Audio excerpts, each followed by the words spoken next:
Listen up, you muppets. Think being a barista is easy? Think again. This isn't some greasy spoon, it's a bloody art form.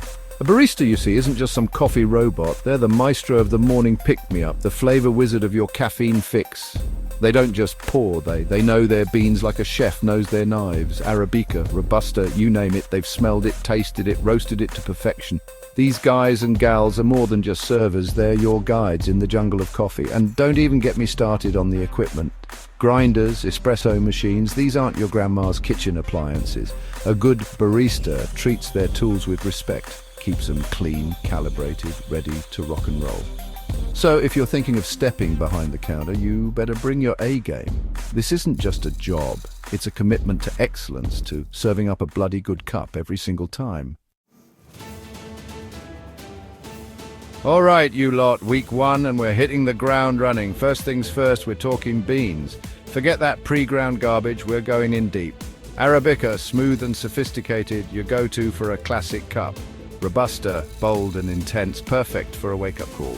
Get your noses in there, smell the difference. The aroma is the first clue. Then taste, learn those flavor profiles. Chocolatey, nutty, fruity. You need to be able to identify them blindfolded.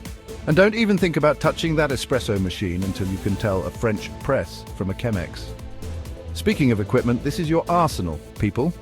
Grinders, tampers, steam wands. You need to be as comfortable with these as you are with a fork and knife. Learn how to calibrate that grinder, how to get the perfect tamp, how to steam milk so it's smoother than a baby's bottom. And cleanliness, you donkey. This isn't some greasy spoon. We keep things spotless, clean as you go every single time. This is about respect for the craft, the equipment, and most importantly, the customer. Week two, and it's time to get your hands dirty, literally. This week is all about milk, the unsung hero of the coffee world. Forget that watery nonsense. We're talking velvety, smooth, microfoam heaven. First up, temperature control. Get it wrong and you'll end up with a scalded mess. You need to be able to judge the heat by touch like a surgeon with a scalpel. But don't be a cowboy, use that thermometer. Next, the swirl, it's all in the wrist, people.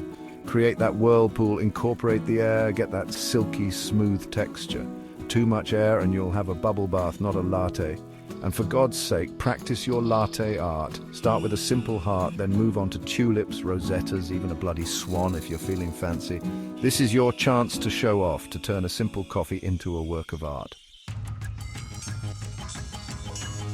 Week three, and things are about to get serious.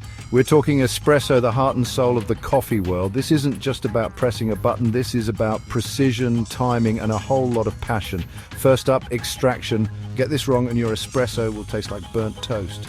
You need to understand the relationship between grind size, pressure, and time. Too coarse and it'll be weak and watery. Too fine and you'll choke on the bitterness. Next, quality control. Every shot needs to be perfect, from the creamer to the taste. Learn to identify a good shot, the rich golden color, the thick creamy texture, and don't be afraid to taste, to adjust, to experiment.